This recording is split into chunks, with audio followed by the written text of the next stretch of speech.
$200 plus billion of India's exports is IT services. Do you have advice for people in software right now? A lot of areas are going to get disrupted and change. I think with change, there are challenges, but also come opportunities. We wanted to make a world-class game, right? And we wanted to do it bootstrapped. I saw your game. It's a great looking game, by the way. Thanks for sending me the video of it. The minute Genie came out, right? And then I used it and I was like, wait, okay, at least it can't tell a story yet. What's the next 3-4 years of game development going to look like? What I'm most excited about is new types of genres of games that might be possible now that we have AI. You could have small teams that could experiment with new, really creative ideas because it was fast enough to prototype and build, cheap enough to build those games. The question to you, Demis, what's the capability you would see where you would go, that's AGI? Look, my definition of AGI has never changed. Building foundation models like Gemini is on the shortest path to AGI, in my opinion. How does one truly be a polymath? Yeah, so I thought a lot about this and... Amazing. This is a really large audience. How many of you are in STEM? Wow, that's amazing. So we've got our audience here today. So thank you for joining us. To me, it's an absolute honor to share the stage with both of you. And, I've been a fan, Demis, since, I first saw some of your stuff, 4 or 5 years ago. I actually wanted to start with a question that's very personal to me, right? Which is, we've seen everything that's going on with AlphaFold. We've heard about the work going on there, but how exactly does it translate to India? What I mean by that is India is known for low-cost generic drugs, right? We're now getting the GLP-1s to India. What is the exact post-process between you starting out with that tool all the way to it becoming, a drug that people can use in India? Well, look, first of all, thanks for having me here, and it's fantastic to be here at the Institute, and thanks for coming. Look, I think in India and what we tried to do with AlphaFold in the beginning was crack an amazingly hard scientific problem, but also one that would have many downstream benefits, especially in things like drug discovery. So with AlphaFold, but also some of our other scientific work like AlphaGenome, we're developing tools that I think can accelerate drug discovery and also help with disease understanding, including things like rare genetic diseases and so on. So I think all of that will impact India, but also all the world in the next few years. We collaborate actually with a lot of contract research organizations in India already with isomorphic labs that we spun out to build on the AlphaFold work. And I think I'm also very excited about how our general AI systems like Gemini will help with providing healthcare information to everyone in the world. And I think, again, I'm very excited about the impact that could have here in India too. That's a very high quality problem to pick up, right? Which is, hey, how can we solve protein folding? But I think, and this is a question to both of you, right? And so follow-up question related to this, which is, I think both of you have been in science for a very long time. How does one build scientific taste? Like, how do you know what kind of problems to go after and what kind of problems are not worth going after? You are asking about how to build scientific taste in AI systems? In general, like how do you as a person build scientific taste? So I think scientific taste, usually you, as a grad student, you learn it from your PhD mentor. I think that's when you first encounter it. But if you talk about developing scientific taste in AI systems, I think that's a very interesting and very hard problem.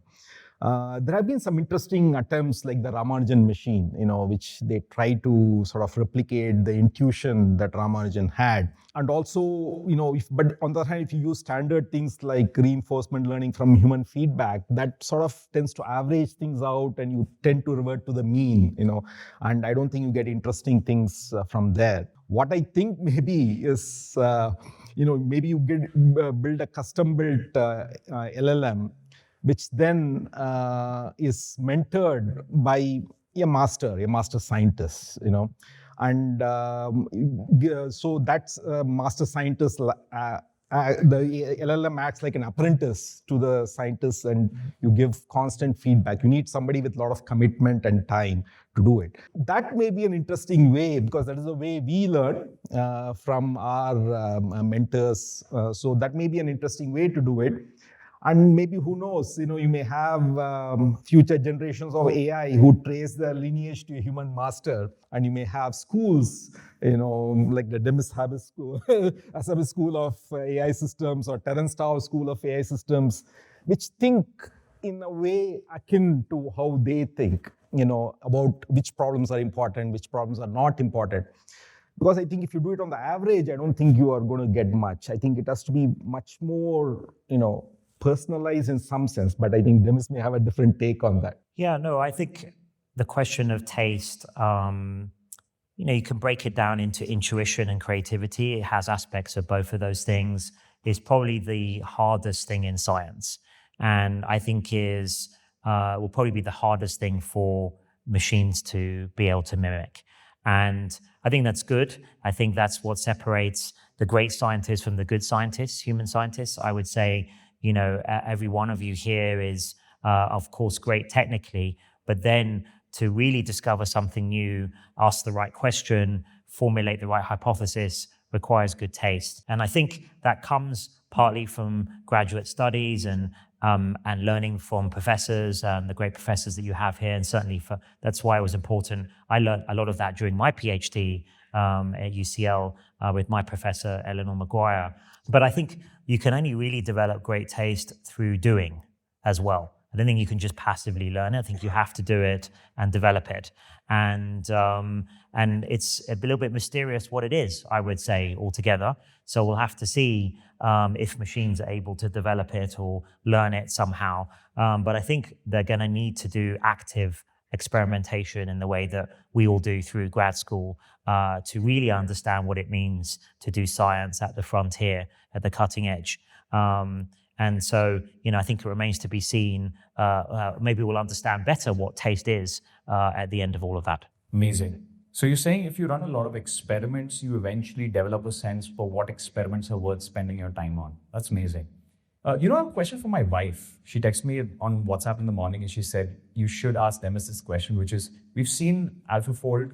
What is in the future of medical AI? Like, what is something we can look forward to? Well, look, AlphaFold, I think, was just the beginning. So, of course, it was this 50-year grand challenge in science and in biology, and understanding the structure of a protein is incredibly useful for understanding disease and eventually developing drugs.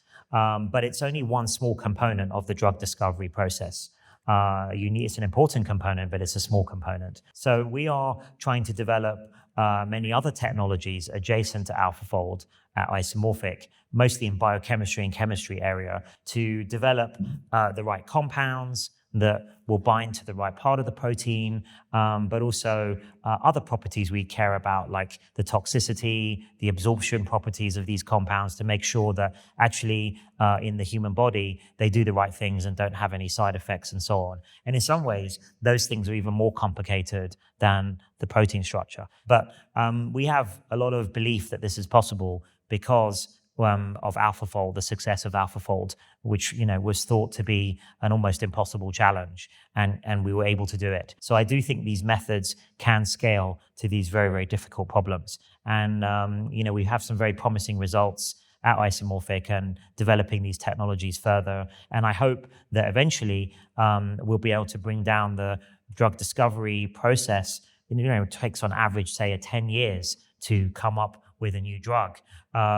Bring that down by a factor of 10 to a matter of months, maybe even possibly weeks. And I think that could be possible. It sounds science fiction today, but then so was finding the protein structures, of all the proteins known to science, 200 million proteins known to science. We've managed to, fold and put out predictions for all of them now. And that was probably, would have seemed impossible 10 years ago. So I think the same kind of thing will happen over the next decade with drug design. I think this is a fascinating use case of AI, right? Which is that there is a person sitting on stage right now whose work is going to be used by so many people who are, sick and need those clean drugs over time. So thank you so much for all your contributions.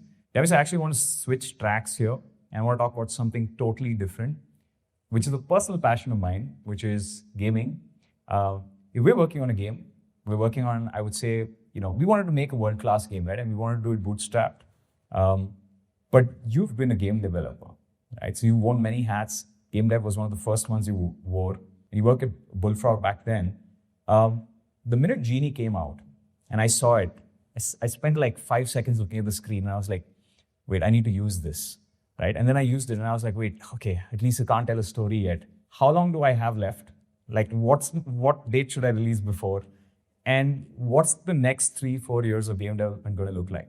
Yeah, so I saw your game. It's great looking game, by the way. Thanks for sending me the video of it. And I love game design and game development. That's kind of how I started my professional career, but also my journey into AI. So, when I was a teenager, as you say, I was working for Bullfrog, which at the time was probably Europe's premier development house. I did some really creative games, simulation games that AI was the core part of, like Theme Park. And actually, really, that's when I sort of decided, I was around about 16 years old, that AI was going to be my career, when I saw how much enjoyment people got from interacting with this game AI and the potential of that. And I think it's come full circle now, where AI, games used to be the cutting edge of where technology was developed, graphics and AI, and also hardware like GPUs were, of course, invented for games. And now we use it for AI development. And now maybe AI's got good enough, it can help with game development, like you're saying. And I think it's going to help with many things. So, for example, creating assets and graphics, 3D models. I think the technologies are pretty good now, and probably in the next year or two will be pretty amazing. From just a concept art, it could probably create the 3D, the asset. I think what I'm most excited about is new types of genres of games that might be possible now that we have AI. So, for example, big, massive multiplayer online games that are populated with game characters, NPCs, that are actually smart and can advance the storyline and things like that. I think also there'll be very useful tools for bug testing, auto-balancing the games. But then you mentioned Genie. Genie 3 is our world model. So what you're able to do with that, for those who are not familiar, we just released a kind of a beta version of it recently, where you can just type in a prompt and you get a playable world. You can only play it for 1 minute, and then it's sort of like a dream, and then it disappears because it can only stay coherent for a minute. But I think over the next 4 or 5 years, we'll be able to extend that time. But as you say, that doesn't necessarily, it's like an interactive movie, and it's fascinating to try it, but it doesn't make for a fun game yet. That's still going to require game design, game mechanics, all of the amazing things that the game industry has built. So it may just facilitate faster prototyping and faster iteration of ideas. And then hopefully, maybe will be a new golden era of game development, like it was when I was in games in the early 90s, where you could have small teams that could experiment with new, really creative ideas because it was fast enough to prototype and build, cheap enough to build those games, that you could test out quite experimental ideas. And hopefully these tools will allow us to do that again in the games industry. Very good. I have a question to both of you, okay? And this is a question about a difference between the average person that I've spent time with and both of you, which is both of you seem very cross-functional, right? Which means that, one day you could be playing chess, the other day you may be making games, the next day you're in life sciences, the next day you're in AI. So it's like you're cross-functional, and you've done a lot of the same, right? You've done a little bit of chaos, then you've gone and you've said, hey, let's do satellite-based courses. And I think the word for this is polymath. And I think it's just very fascinating being around polymaths, because the range of conversations you can have with those people are just so wide. How does one truly be a polymath? I know it's a tough question. The answer might just be, hey, you're born with it. But, I'm going to shoot my shot anyway. Well, maybe others may have a different phrase for it, jack of all trades and master of none. But still, I think it's just the basic curiosity. You're curious about so many different disciplines. There are so many fascinating things to do that you just get into different areas. I think it is that basic curiosity which drives all this. Yeah, so I thought a lot about this, and I think for me at least, I've always had an insatiable curiosity from when I can remember.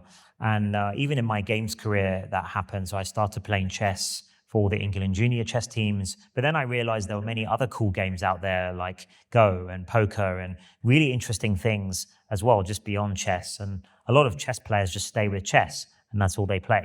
And so even in games, I could feel myself drawn to, there's so many interesting things, as the professor says, that are interesting in the world. But there's also another thing too, which is that I think a lot of the best inventions, especially in the modern era, will come at the intersection of two or more subjects, right? And you can think of DeepMind, when we started it, as a kind of combination of neuroscience, engineering, and machine learning. Right, it was sort of the intersection of all of that. And now, you look at isomorphic, it's an intersection of machine learning, chemistry, and biology. So I love those areas. And I think a lot of the fastest progress still now as well, I'd encourage you to become expert in two or more areas and then find the connections between them, but also maybe the analogies between them. And there are a lot of interesting analogies when you look at things from a first principles point of view. And then the other thing too is that I think I've just been drawn, my kind of favorite people from the past, my heroes are kind of the polymaths, really, like you said, like Da Vinci or Aristotle, who I feel like didn't really see the boundaries between even not just the sciences, but even art and science and philosophy.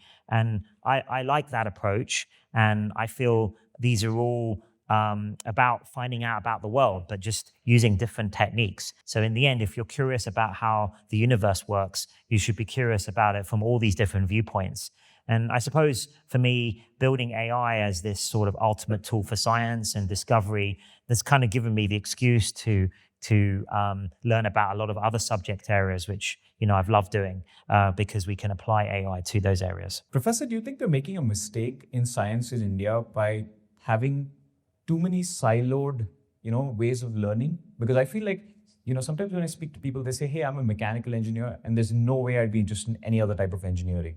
You feel that's a mistake? Yeah, I think it's a mistake. I think probably the original mistake was done when we abandoned universities and started, we also are an example of that, of starting specialized research institutions. We lost that crosstalk between different disciplines. And we have become so siloed, even, law is different, management is different, everything, medicine is different. We are trying to remedy that, by bringing medicine back here and things like that. But I think it's a serious issue that India faces and is going to become a bigger issue with AI coming in, when you really need this intersection of disciplines. So it's going to be a problem. Yeah. Maybe I can just, I hope more of you become multidisciplinary. Maybe I can just give a couple of pieces of advice or tips on maybe how to do that. I think there's a couple of things you need. One is, one reason it's hard to be multidisciplinary is, of course, one has to be world-leading expert in at least one domain, right? This is also why siloing has happened in departments, because you have to have that, otherwise you can't contribute. But at the frontier of, discovery. But then what I've at least done is, and I think everyone can do, is develop techniques to quickly learn to maybe a grad level other subject areas, right? How do you transfer your own learning? Of course, this is what we're trying to do with AI systems, but you can also do it with your own mind of, find those connection points, understand it from what you know from first principles, so you can quickly apply it very fast to a new area or new domain, at least to a sufficient level of understanding so you can combine it with your expert area. And I think the other reason I've seen in university systems that people don't do this more is I think it takes a little bit of humility or maybe confidence and humility, kind of both together, to become a beginner again in some other area when you're already maybe a world expert in one area or very expert in one area, let's say machine learning, and then, I don't know that much about biology, so I'm going to be willing to learn from the experts, start again, and be willing to put the effort in to do that learning. And I would encourage everyone to do that. It's really worthwhile. But I think sometimes maybe the academic system doesn't reward that side of doing things. Fantastic. I have a question on general intelligence. And I'm sure everyone has this question, right? Which is, for a very long time I had, and even before the entire AI wave, I grew up reading Asimov, and I just said, one day we're going to have AGI, right? But as I got older and I saw, Gemini come out and a bunch of models come out, I said, this feels like AGI. But then the goalpost moved, right? And everyone said, no, but it has to do this. So I made a joke out of it, and my Twitter username is waiting for AGI. Because I'm just like, it's the kind of internal joke I have with myself because nobody else gets it. But a question to you, Demis, what's the capability you would see where you would go, that's AGI? Yeah, I agree. Look, my definition of AGI has never changed. So, which I can tell you is we've always defined it, and I've always defined it since I started working on this 20, 30 years ago, as a system that can exhibit all the cognitive capabilities humans can. Now, why is that important? First of all, because the brain is the only existence proof we have that we know of, maybe in the universe, of a general intelligence. That's also partly why I studied neuroscience, because I wanted to understand the only data point that we have that this is possible, right? And understand that better. And so that's the definition I use. It's quite a high bar because it means if you wanted to test the system against that, it would have to be capable of all the things humans can do with this brain architecture, which is incredibly flexible. It's clear today's systems, although they're very impressive and they're improving, they don't do a lot of those things. So true creativity, continual learning, long-term planning, they're not good at those things. And another thing that is missing is general consistency across the board at capabilities. Of course, in some circumstances, they can get gold medals in international maths Olympiad questions, like we did last summer with our systems, but they can still fall over on relatively simple maths problems if you pose it in a certain way. So that shouldn't happen with a true general intelligence. It shouldn't be sort of a jagged intelligence like that. So there's still quite a lot of things missing. I think the kind of test I would be looking for is maybe training an AI system with a knowledge cutoff of, say, 1911, and then seeing if it could come up with general relativity like Einstein did in 1915. Right, so that's the kind of test, I think, true test of whether we have a full AGI system. And I think we're still a few years away from that. But I think that's going to be possible eventually, but it's clear today's systems couldn't do that. Professor, do you think about AGI? Well, I'm just a consumer of AI right now, not an expert. So I'll defer to Demis on this question. But the way it's going, probably it'll happen sometime. But I think it's enough of a useful tool right now that everybody should use it. We need not worry about AGI. That's what I tell all the students and faculty. That's a good enough tool for you to use right now and accelerate your research. Interesting. Demis, how do you balance both? How do you balance the commercial pressure of this is Google, we have to make money, and also this is DeepMind, we have to do research? How do you balance the two? Because there's some short-term pressures, long-term pressures. I'd just like to know how you think about this. Well, look, there are these competing pressures. The answer is we just do both to the maximum. And that's one advantage we have with our size is we can explore both to the limit. So we have a large research team. I think we have the broadest and deepest research bench of any organization in the world.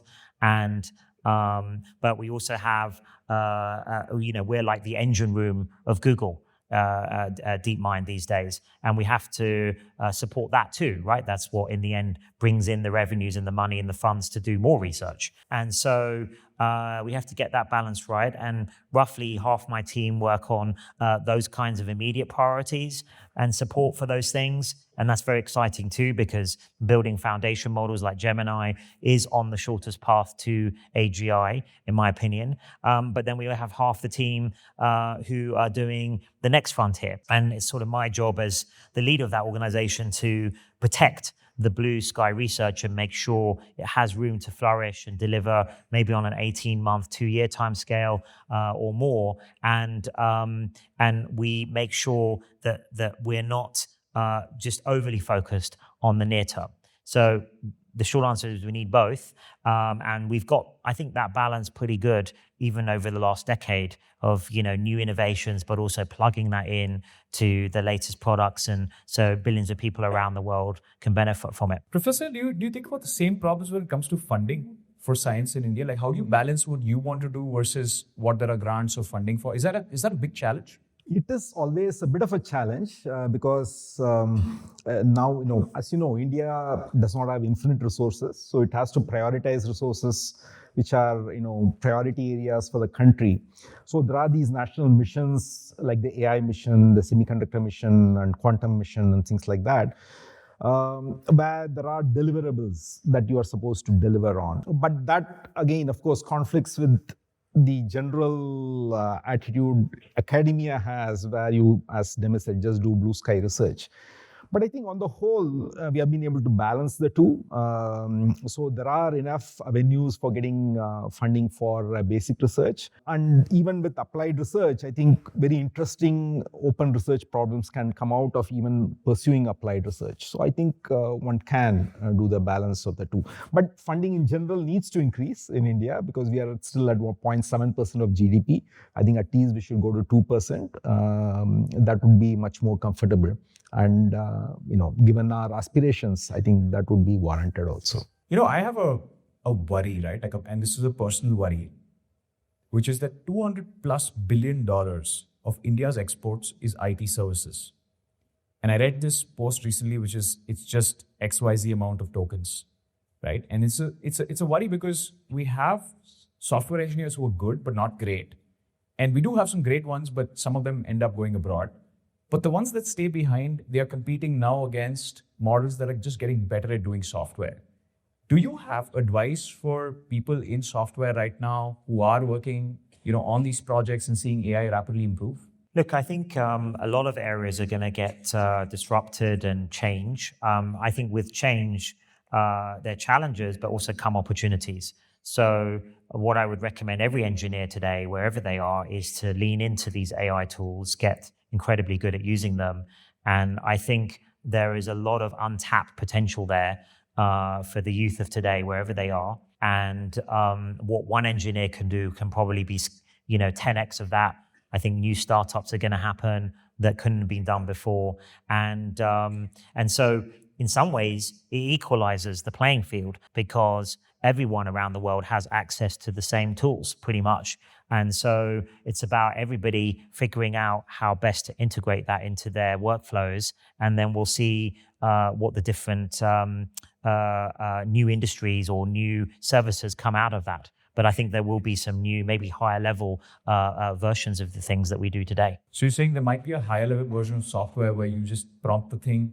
But, for a lot of engineers in India, it just feels like it doesn't feel like the craft anymore because you just feel like you're writing in English. Well, maybe there'll be a different sort of craft. But first of all, we're not there yet. But secondly, when I was starting off in games, we used to write it in assembler language.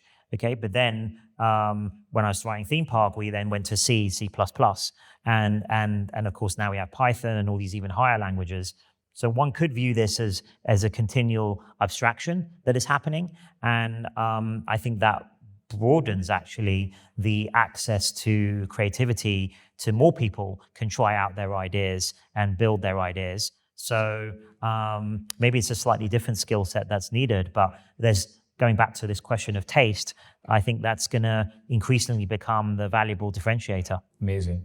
So I have one last question for both of you, which is, what is something from your field or what you do every day that is very exciting to you right now, but the world hasn't heard of yet, and that you can potentially reveal without violating NDAs or whatever, that we can look forward to a few years from now, from both your fields? Well, from what limited knowledge that I have, I think what is going to surprise people is the progress in math. Because if you look at the general public, math is always thought of as something inaccessible and populated by geniuses, which of course it's not. But I think when people see that AI is making these tremendous progresses in math, they're going to be surprised. I think that such a difficult, what's thought to be a difficult field can be, cracked open by AI. because it is based on axioms, is based on definitions, and it can be your predictions can be either proved right or wrong. So those make it much more accessible to AI than other fields. I think for me, the thing I'm looking forward to is maybe AI in the physical world. So I think robotics is going to come of age in the next 2-3 years. Still a lot of things that have to be solved, in my opinion, but I think we're getting to the point where there will be some breakout moment. I think also AI understanding the physical world. We've tried very hard to do that with Gemini as a multimodal model, probably the best in the world at that, so that you could have an assistant that's maybe on your glasses and comes with you or on your phone and understands the world around you and the context around you. Obviously, we're seeing self-driving cars and things, I think, about to become a reality around the world. And then I'm excited about things like automated labs that maybe speed up again the discovery, scientific discovery, not just in theory but also in the practical realm too. So I think that's all going to come in the next maybe 5 years or so. Very cool. I've seen a glimpse of that in the movie Transcendence, where you just give AI a couple of hands and then it keeps improving itself. Thank you so much for your time. I want to open the floor to the audience. I'm sure we have some questions from the audience, so we'll take 2 or 3. And then we'll run it through the spam filter, which is me, and then take it to the people on stage. Hello. Mine's not a very technical question, but you mentioned studying neuroscience as the only data point that you have for general intelligence, right?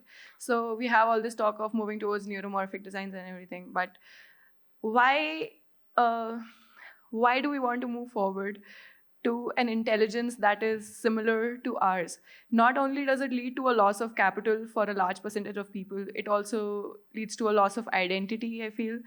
And also, there are a lot of things that we are bad at, which AI is already doing. Like when you're in a needle in a haystack kind of situation, you can ask it to do literature reviews or pool large amounts of data together to find something specific.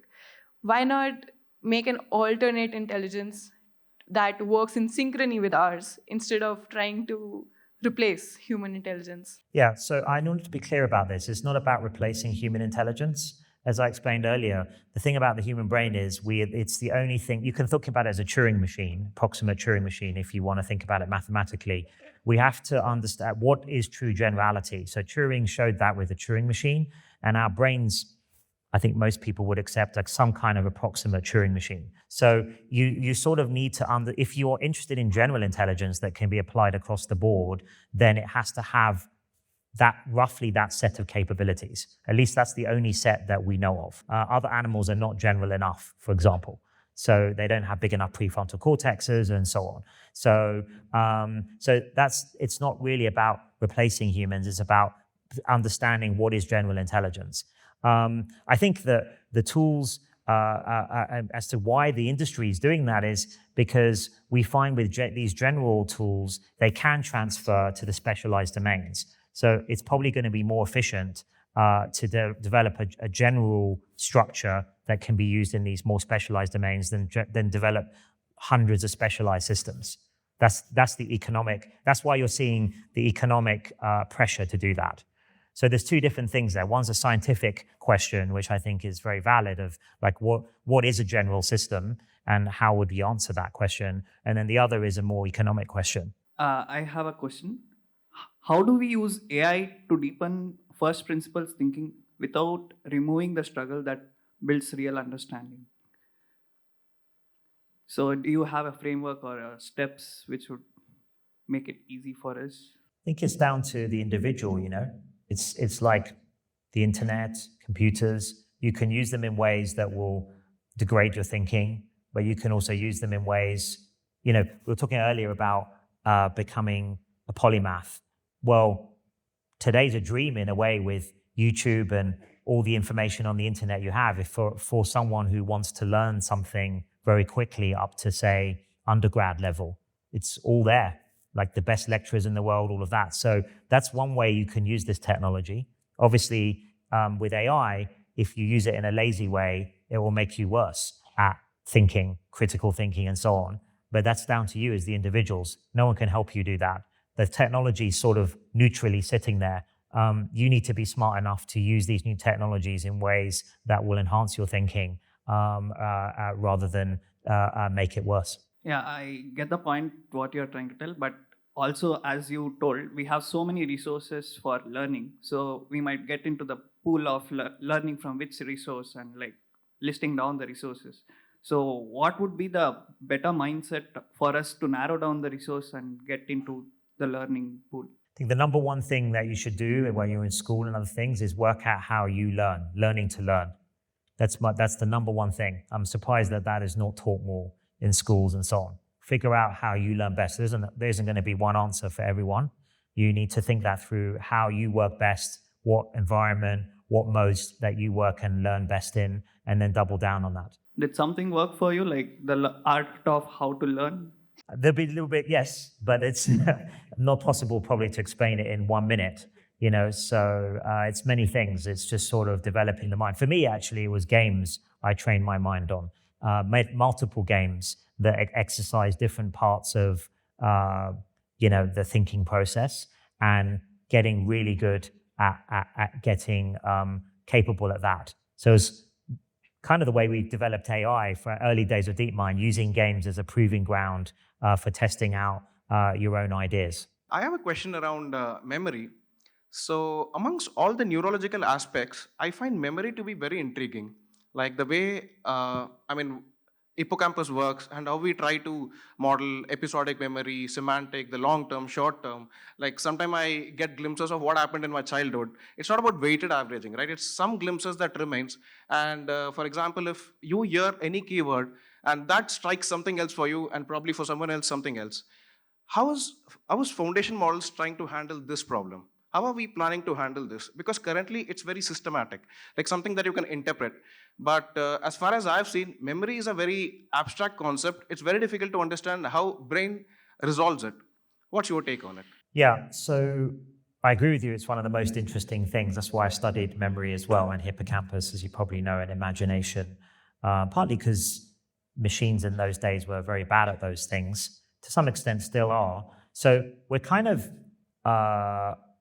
I would say, badly approximating the hippocampus at the moment with context window, right? So really the context window is more like working memory, but because we only have working memories of, 7 digits plus or minus 3 digits or something.